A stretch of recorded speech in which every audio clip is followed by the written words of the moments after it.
to public comment, I am going to read a statement as a result of a settlement of a lawsuit. As many of our citizens know, Mr. Brian Larson and his family have brought joy to our community for years with his Holiday Light Show, a show which is so impressive that it was declared the winner of ABC's 2013 Great Christmas Light Fight. With over 1 million LED lights timed to an amazing show, synced to upbeat holiday music, families from far and wide packed into their cars to enjoy what became a treasured holiday tradition. The village and Mr. Larson have been in a dispute for the last 6+ years on zoning issues both related to and unrelated to the light show, especially traffic and parking. The dispute culminated into a lawsuit filed by the village against Mr. Larson and his privies in 2022. Excuse me. Through this process, the village has learned a lot. While all parties agree that the village has a right to enforce its rules, and in most cases should endeavor to pursue such enforcement for the public good, the village has recognized that it also has an obligation to treat all residents with respect.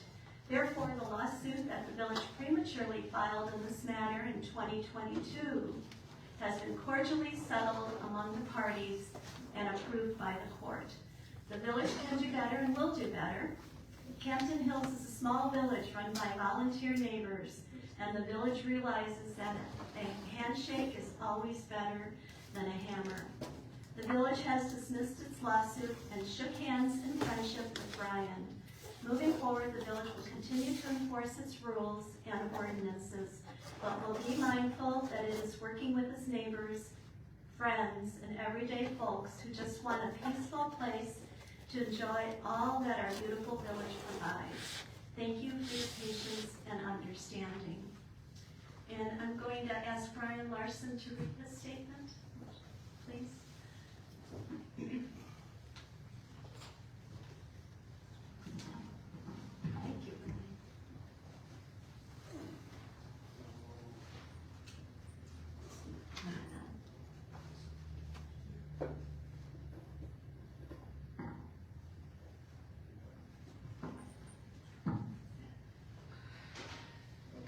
I've lived in Campton Hills my entire life, in the village of Campton Hills from the day it was created. I've raised my children in the village, attended church in the village, and I have enjoyed creating a magical light show which showcases my faith and love of children. Since our family home was selected the first winner of the ABC's Christmas Light Fight, both our light show and our audience have grown significantly. My light show started as a way for me to share my joy of Christmas with family, and then later with my friends and neighbors. I was blessed to share the holiday traditions with the entire nation.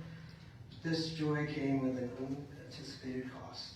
My show became so loved that it became a logistics issue, as people came from across the country, state, and even the county to share in my family's tradition. In the process, traffic grew year to year, and the efforts undertaken to resolve the issues often fell short as the crowds grew every year. We tried to make it work, but the stress of the 6-year dispute with the village took its toll on my family and me, resulting in us shutting down the show and selling it to Gobert's Farm, where I'm sure it will continue to flourish and grow. The village and I have now resolved our dispute. I agree with the village's sentiment here. The village has the right and obligation to enforce its codes and rules, but that always has to be tempered with good judgment. In our case, the village and I had our attorneys mapping out a resolution to resolve the several issues with the village had raised regarding my property. The village and I did not agree on the issues, but we made significant progress in reaching an agreement. It was bad judgment for the village to file a suit against me, but with new administration elected a few months ago, better judgment prevailed. I'm happy to put all this behind me. Thank you, Brian.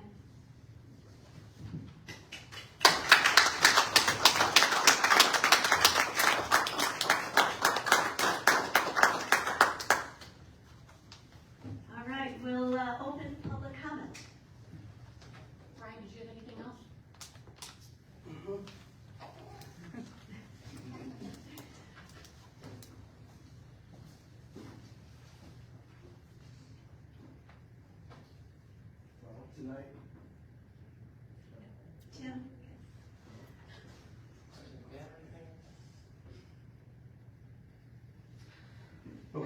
Tonight, the village will be reading into the record dual statements from the village and myself. I support the statement that made part of the settlement agreement. However, in addition to that statement, I have a few additional things I would like to say tonight.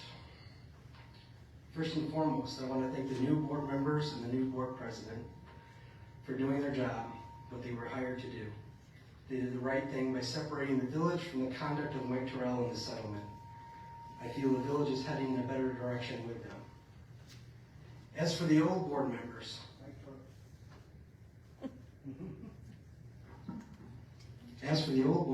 Mike Terrell, Wendy White Eagle, Susan George, Michael Millett, Jim McLeavy. Didn't we just get a new system?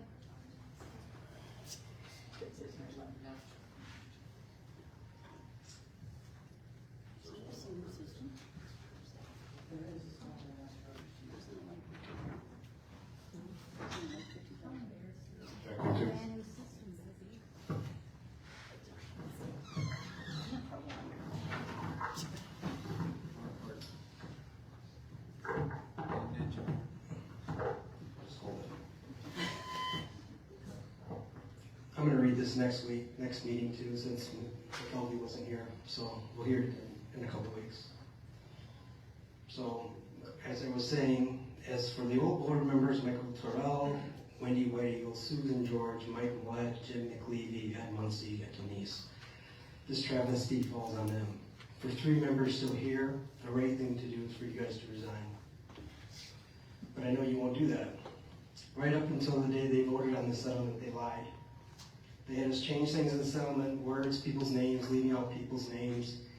And if we did that, they were all going to unanimously vote on this. But once again, they lied. They still didn't vote for the settlement. The 3 trustees who voted against the settlement did so in an attempt to protect Mike Terrell and put this village on the hook for all the costs, which clearly would have been several hundreds of thousands of dollars. I would not settle on those terms. Even the judge flat out said that there would have been a big loss if they'd gone to trial. However, after 10 years of dealing with all this crap, I just wanted it to be over, so I agreed to the settlement. However, the settlement doesn't leave me feeling better about this village. I will only feel better when the 3 board members that are still here are gone. I now have the platform. I will make sure that everybody knows the truth in detail. I won't get into it tonight, but I have interviews lined up with Good Morning America, local news stations, ABC is shooting a new TV show on the move on my live show to Gilbert's. I will also be presenting the $5,000 check to the Blackhawks charity. I will be sure to make sure everyone understands what this village did to me and my family. For the board members that are still here, per their attorney, they knew that a lot of these things in this case were 100% false. And their lawyer told them they were false. They warned them that they were false. Yet these board members wanted to leave it in for leverage. And that's what the people of Camden Hills should be the most upset about. They wasted tens of thousands of taxpayers' dollars on a bogus suit, and they didn't care. I learned very early on with this village, from the time they told me to put the parking lot in, to save every email, every text, every phone call, and every paper trail. I collected them for nearly 10 years, waiting for this day. And as it all spilled out, I knew, and I remembered sitting in a planning committee with McLeavy and George, and then wanting them to take control of my show, when it could start, when it could end, what songs to play. And when I refused to do that, then they started putting violations on me, like needing a permit to put up my decorations. And when I wouldn't pay those violations because they had no grounds, everything started to snowball. They stopped my kids' Facebook pages, my advertisements, and they did this plain made-up stuff. Hence why you got a $22 million lawsuit. Michael Dwyer in the last meeting stating the village shouldn't have paid me. I hope it was because he didn't know the true facts. In the end, this measly check for $5,000 that they gave me is going to the Blackhawks charity, a charity that I had people donate to every year at the light show that no longer get donations. $5,000 is a drop in the bucket compared to what I could have countersued for. Before this went to court, I had spent tens of thousands of dollars working with this village, trying to do whatever they asked: right-of-way permits, signage, lawyer fees, grading a parking lot that I never wanted, a stormwater permit that I did get, but they had no intention of improving it. All the other violations were just bogus, and those 3 old bone roomers knew that. The travesty now lies on McClevy, Muncie, and Willette. You guys don't get to spend taxpayer dollars for personal vendettas to protect the elected officials who engage in such conduct. So I'll have my time now with the media, and I will do everything to make sure their names don't show up on the ballot for next election. I'll do everything I can to open voters' eyes to realize how bad these board members are and why they shouldn't be back on this board. They just wasted tens of thousands of taxpayers' dollars on a bogus lawsuit. They don't belong in politics, and they certainly don't belong here in Hampton Hills. I hope this new board considers putting term limits for board members in the future so that this doesn't happen again.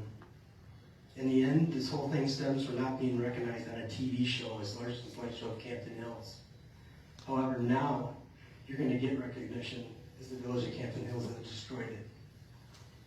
Barb, Tim, Janet, Nick, I thank you for putting the village first.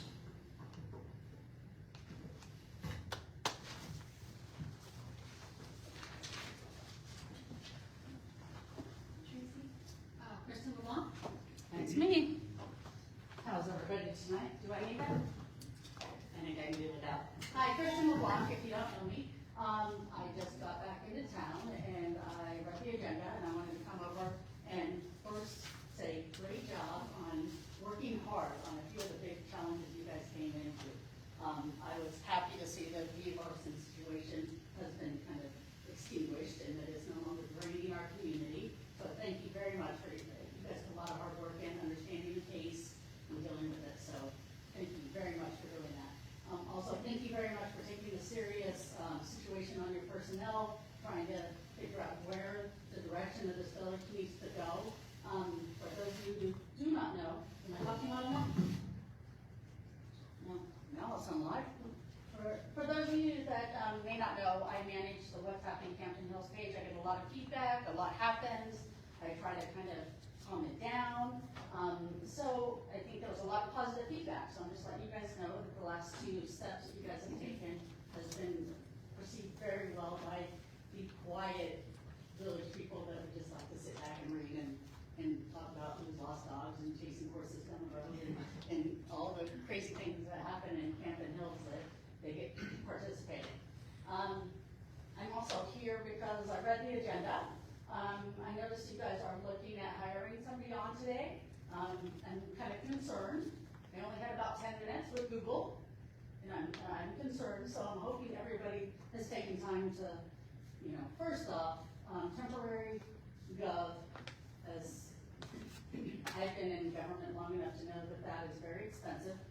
It's very, the candidates you get from there are not very transient candidates. They're people looking for short-term positions, obviously, for one reason or another, sometimes because of, recent history and so forth. So I'm concerned.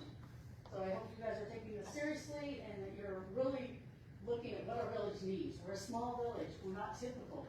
I don't know what we are even like. Are we like a Wheeling? No. Are we like, Apartment? We're just not. We're different. So please take into consideration what our village's needs are. Are we hiring somebody that doesn't fit with our village? I mean, again, I'm 10 minutes out on my research, so don't quote me. I'm just saying, please take time. Don't rush into any decisions, because I think it's important to find out what our needs are and what is important for our village. And to also to not bring attention to us. As much as Brian knows, when things go wrong, attention comes to us. Optics is a big thing in our area. And it's unfortunate, because you guys are trying to do a great job, but optics are critical. And optics on this one, if anybody Googles, they're gonna look at that and say, what are we doing? And I hate to say that, but I'm here to say what I've learned in 10 minutes on my Google search. So I just wanna make sure you guys take this seriously and understand what our needs are, and make sure that the person is the right fit, and the person is the right, that's gonna take care of us. I mean, although I'm assuming it's a short-term position, again, I'm behind on the scenes since I've been on the island for so long.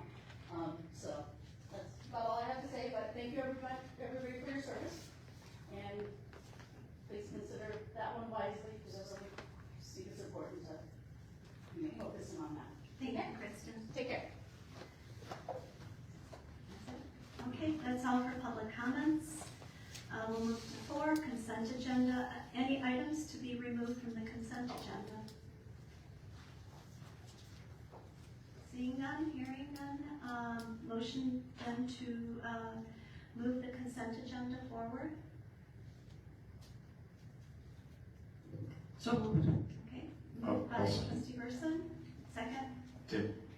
Second by trustee Morgan, roll call? Trustee Burson? Aye. Trustee Morgan? Aye. Trustee Boatner? Aye. Trustee Millet? Aye. Trustee Muncy? Aye. Motion passes, thank you.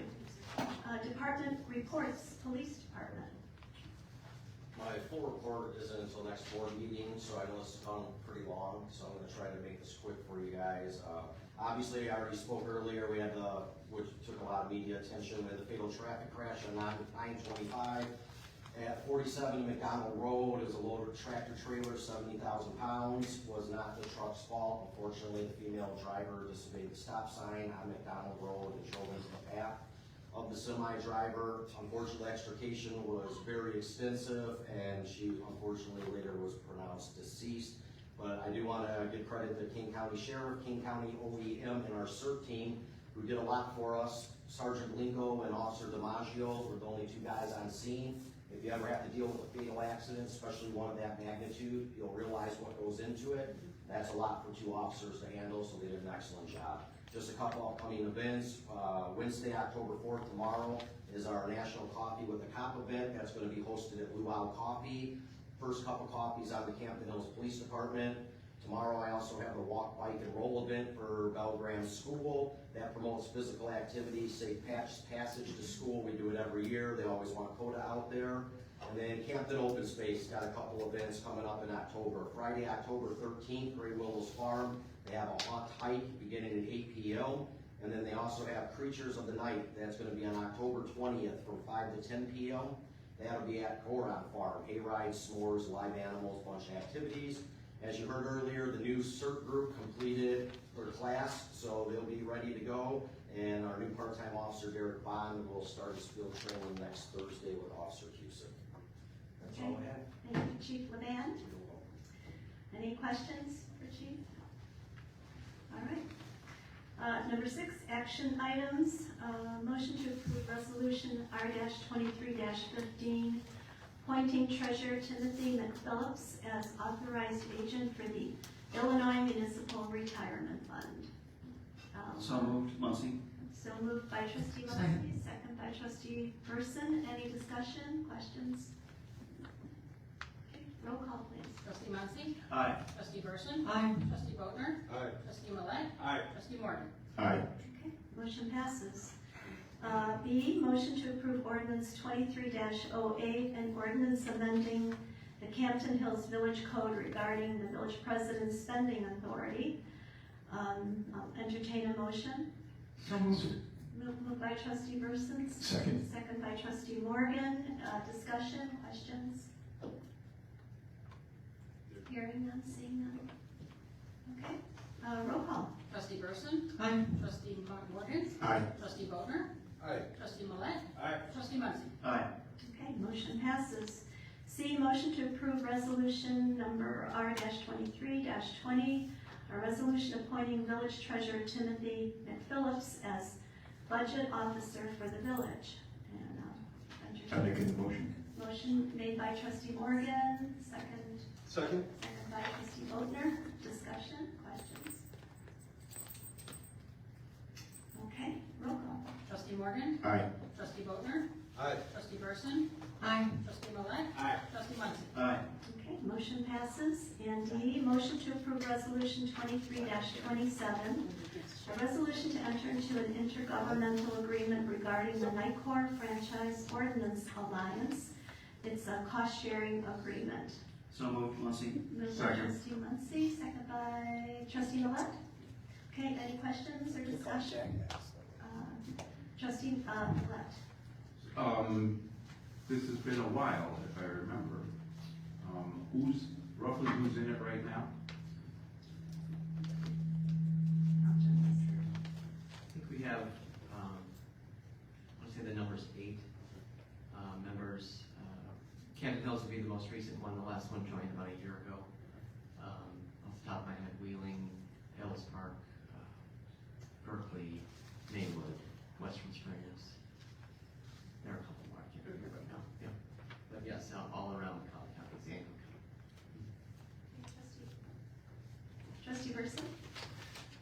confirm my understanding that, from last meeting, that this Franchise Ordinance Alliance is a second organization that follows on a similar larger organization that is currently closed, is that right?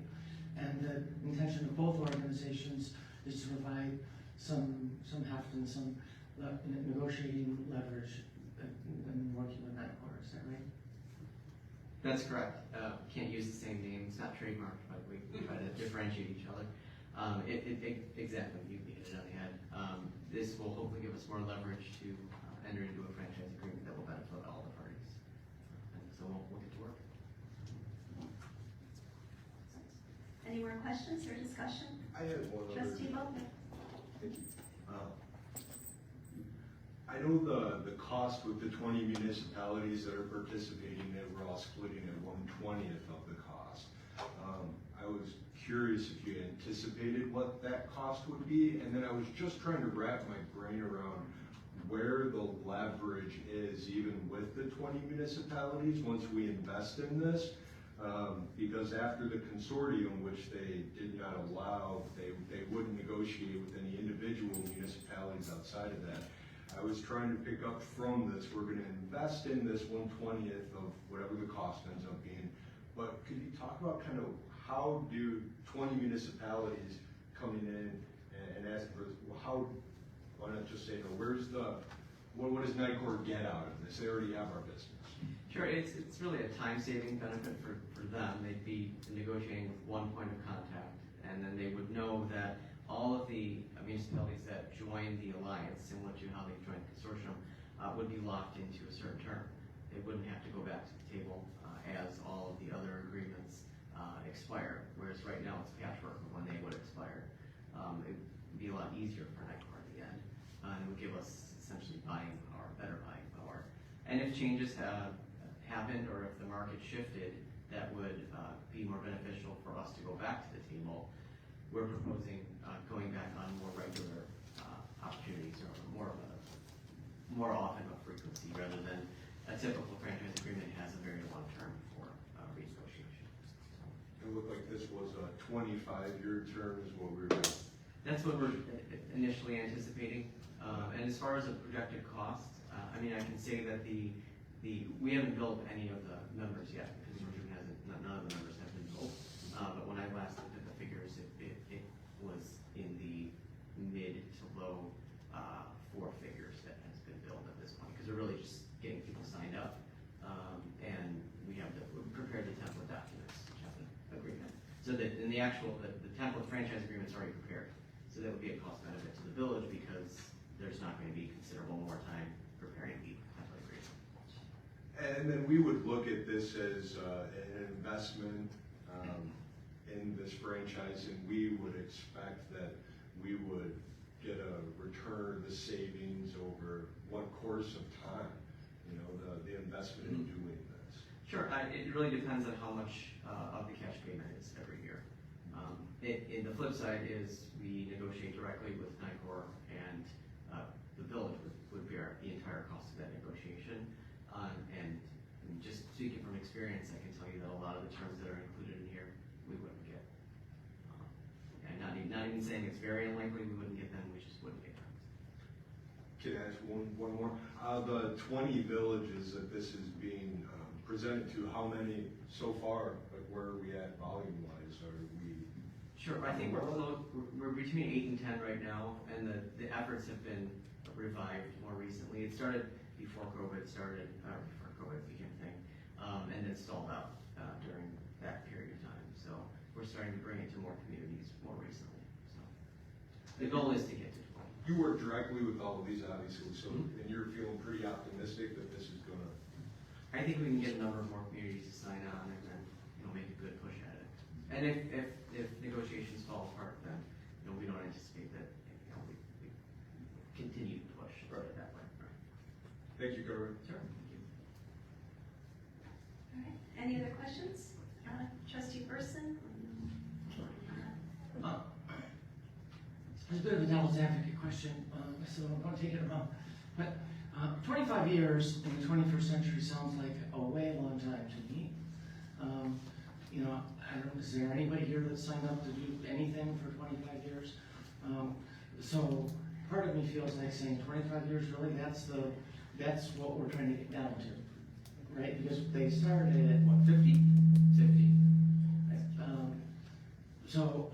So starting with that, on the flip side of that, we wouldn't have a reason to think that this has the same type of dynamic character that telecommunications does, or that even electric power distribution might have in the 5, 10, 15-year future. Is that correct? Sure. The fear with electrical franchise agreements is all the renewable energy that's being pushed, especially some of the expected mandates on renewable energy and how that's going to affect the users of just standard electricity. We may not see that in 25 years, we may not see it in 50 years, but it's on the horizon. Another thing that we're considering, other than just the 25-year period, is the ability to go back to the table in before that 25-year period. So the 25-year period would just be the expiration, or the expiration date on the agreement itself. But we'd like to build into the agreement, or at least proposing that there'd be more regular checks and regular meetings, which sometimes are actually in franchise agreements but are not typically enforced. We would want to bring that back to the table more frequently. Trustee Millette? In thinking about the budgetary impact, there would be a certain level that if we were negotiating on our own, there'd be a certain level of effort for our village staff and attorney. And I don't want to have an open-ended checkbook on this either. So I don't know if it's appropriate for the motion. I think it's more appropriate for when we talk about the budget, is that we should have a not to exceed on our side of things for the budget and let you guys know, okay, if we were doing this on our own, we expect to pay this much, we're not going above that. Okay. Any other questions or discussion? Okay, roll call. Trustee Muncy? Aye. Trustee Millette? Aye. Trustee Vogner? Aye. Trustee Burson? Hi. Trustee Morgan? Aye. Motion passes. Okay, moving on to 7, current discussion items. 8, social media policy, and I believe Carmen's going to cover that. Thank you. So currently, the village does not have an active social media policy. While the village's engagement in formal social media is limited at this point, the village does not have a sponsored, village-sponsored Facebook page or any other platform currently. We believe it's important and we recommend having a formal policy in place, even before the village engages or creates its own platform. We've created similar policies for all municipal government, whether they're villages, libraries, special districts, and I have a template policy that I've used in the past that's heavily based on the IML's standard template policy, Illinois Attorney General's recommendations on social media use by municipal government, and it has a few aspects. One is use of social media by village employees and the elected officials. That's village-sponsored social media. The public's engagement and control of unauthorized use, let's say, or unruly use of the village's social media, what you can and can't do in relation to the Public Records Act and the First Amendment considerations. And then employee and elected officials' use of just private social media, but as a member or a representative of the municipality. So it's a pretty comprehensive policy that I've used in the past. I probably will have the template for the next meeting that we can review, and we can certainly just put it as discussion. There's no rush to bring it to the table, and we can make changes as desired. But I think it's a great idea to have one in place, if just for guidance, and to give everyone a reminder as to what social media is for, but what type of activities are or are not tolerated, and how to keep within the law. Okay, any questions, discussion? Trustee Burson? It sounds like a lot of what you've covered in the template, which is really good stuff, relates to employees and elected officials and so forth. What I didn't hear, and I think is something that's come up in the past, in the prior board, that's come up with other villages, and ends up ultimately being a big bugaboo with social media participation by the village itself, not any of us individually, but by the village itself, in terms of maintaining its own Facebook page, or its own YouTube page, or whatever it might be. Really, it's how that's moderated, and you know, what, you know, whether comments are allowed or not, and how they're moderated if they are allowed, and so forth. So in the social media policy template that you're talking about, are those things addressed as well? It is, and that's probably the one thing I left out. We always recommend including as a policy just a set of guidelines as to who is the moderator for any particular platform, and then who's the backup, and then depending on the type of platform, how frequently is it watched or not moderated but monitored. Some platforms you can expect to have interaction 24/7 that needs to be reviewed. Specifically when you're looking at comments, for instance. Some platforms you don't have to have review. If the village decides that it's going to be posting its meeting videos on YouTube, for instance, even if it's linked from the village website or just straight to YouTube, some platforms, I believe YouTube is one you can just turn comments off. Right. If there are no comments being created, there's nothing to moderate. There's nothing to review. Trickier situations are platforms where you can't turn comments off. Facebook is one that I think I always mention. And then what to do with those comments once they're posted. Part of the policy includes prohibited activities on social media, typically by the public, but really by any person. That, at least truncated portion of the policy, we recommend you post it on any platform, whether it's Facebook or YouTube or wherever it is that you're going to be having comments. So it warns the users that this is what is allowed, this is what's not allowed. Your comments may be removed if you violate these terms. But then you have Public Records Act considerations that if you delete a comment, you still have to save it. So we have to put in the policy how to comply with that. But all those things you mentioned would be considered as being part of the policy. Okay, thank you. Sure. Okay, any other questions? Trustee Butler? I was thinking about this and I wasn't sure how we were gonna approach it yet. My thought on the comments is, you know, when we put a policy together, it'll lay out consequences, what to do and what not to do, but it doesn't actually stop or really prevent people from making mistakes. And next thing you know, when it's in social media or out in the public, the mistake has been made, and now we have to deal with correcting it. So would it be possible for our policy to be that whatever it is I'm posting or putting out on social media, but in absolutely no comment and no feedback, like no communication on comments, period.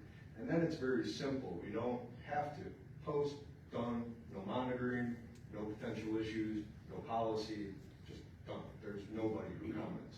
People can put comments, but we equally do not respond to everybody. Would that be an option? It's certainly an option. Depending on the platform, you can either turn comments off or you have to allow them.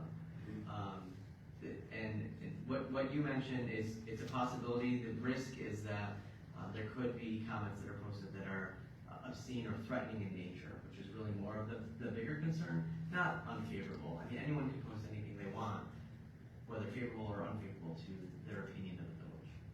And some people might be in support of those comments, some might not. Just because somebody says they don't like the village doesn't mean you can remove the comment.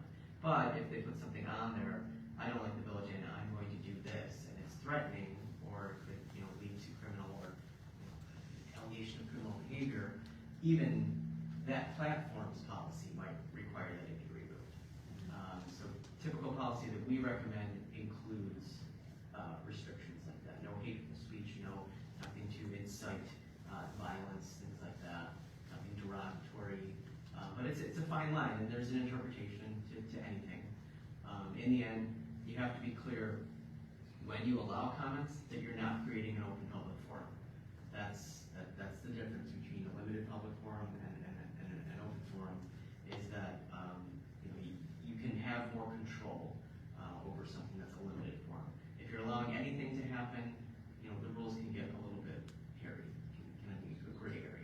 you have to just be very specific as to what you're creating.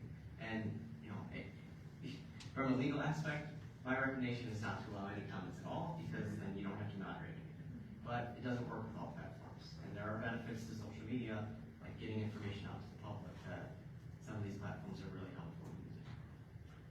Great, so did I misunderstand? Is your policy really, would it be monitoring and putting, like structure to what comments and types the public is allowed to post?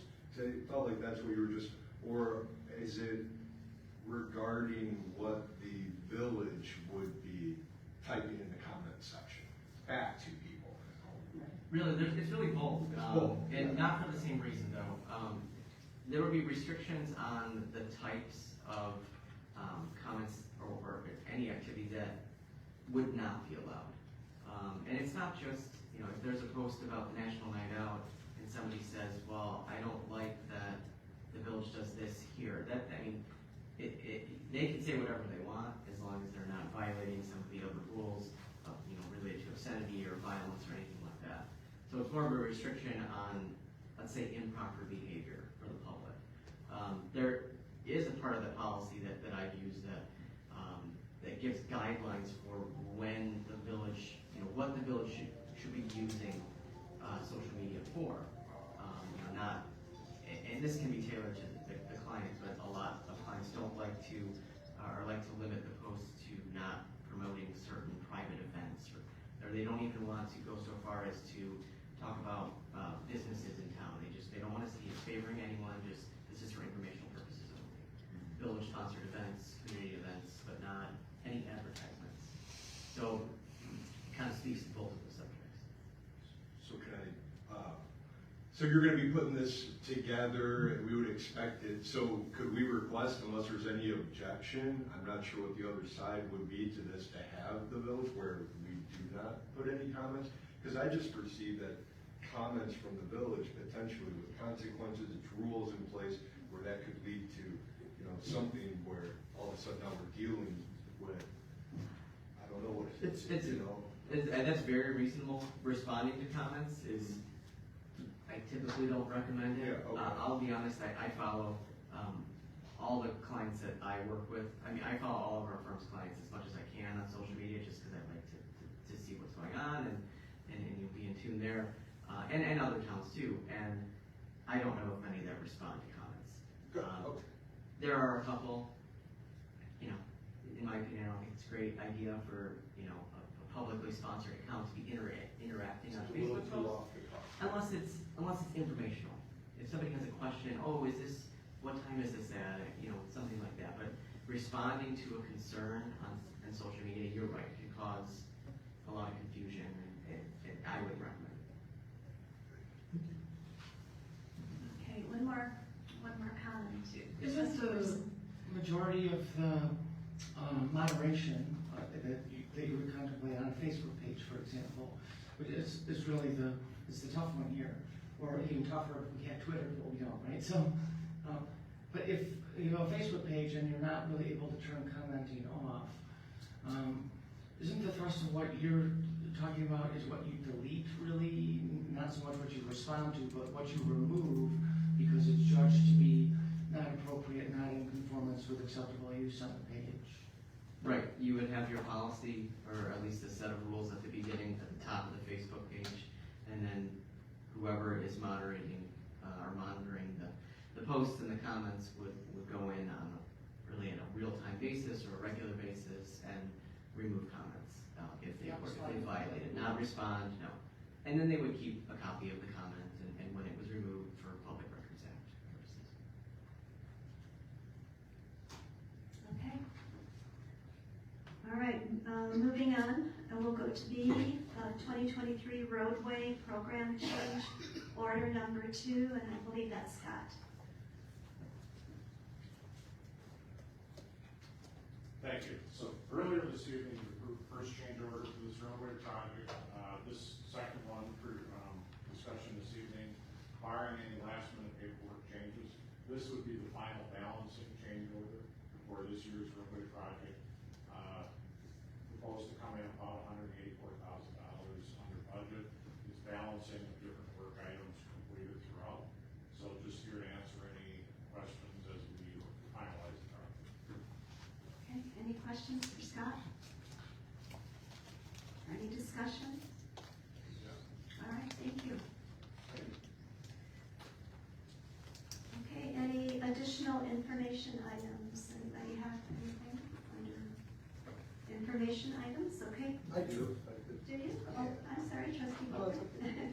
On a conversation with Treasurer Tim McPhillips, he asked me to bring up at the meeting tonight that the audit is complete and that the audit official would like to, at the next meeting, present that to the board at the next meeting. He wanted it to be asked publicly to make sure that we all agreed, and then he will coordinate to have the audit official come here to present the report. He also asked me to make sure the finance committee knew that this audit official would also like to present to the finance committee as soon as they can pick a meeting. He would like to do the same presentation for them.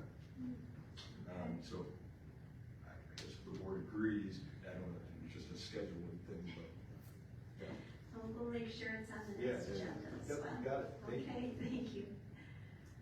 Trustee Burson? I'm hopeful that we can put our heads together, ask for assistance from the community, find a way to make all of this work better, because we're just two of us with our mics on, we've got feedback, we know what happened when people are trying to come and speak. Can't be that hard. Maybe if we can get together a little bit before our meeting next time, we can sort some of this out, get some level set or something. I know we can do it. Thank you, Trustee Burson. Okay, I'll take a motion to go into closed session. Motion. I'll make the motion. Second. Okay, let's see. Move into closed session for A, appointment, employment, compensation, discipline, performance, or dismissal of specific employees or contractors, litigation that is filed and pending or is probable or imminent. And there's actually one more for collective negotiating matters between the public body and its employees or their representatives. Okay, 2C2. 2C2. All right, roll call. Trustee Morgan? Aye. Trustee Millette? Aye. Trustee Ballmer? Aye. Trustee Burson? Aye. Trustee Muncy? Aye. Tim, We're going to move into Was there a closed second? session. was there a second? pretty good at that. Tracy catches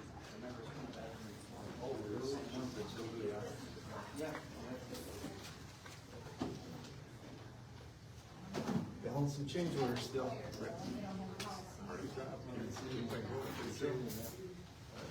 Everybody good?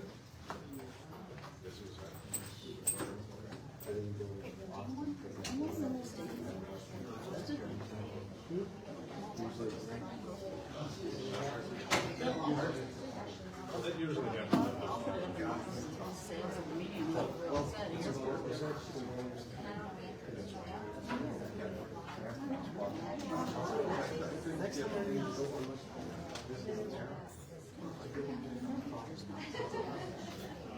The guy lied, and he avoided like 4 years. And he just months. If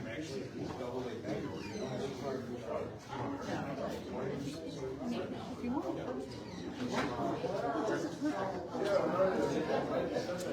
Sorry. Nice to meet you. If I get the gig, I'd like to meet with you to kind of go over your concerns. I do have a lot of concerns. You guys that used to run the club that Yes, very familiar. you know what he's on right now? There's a lot, okay, so I've been 16. No, I get that. I've been in politics long enough. I'm 6 years finishing Fox River Countryside president. I've been, you know, optics is a big thing. I manage 5,000 people on the Facebook page. I try to calm people down, but certain things I can't control. And you know what? Some things aren't small.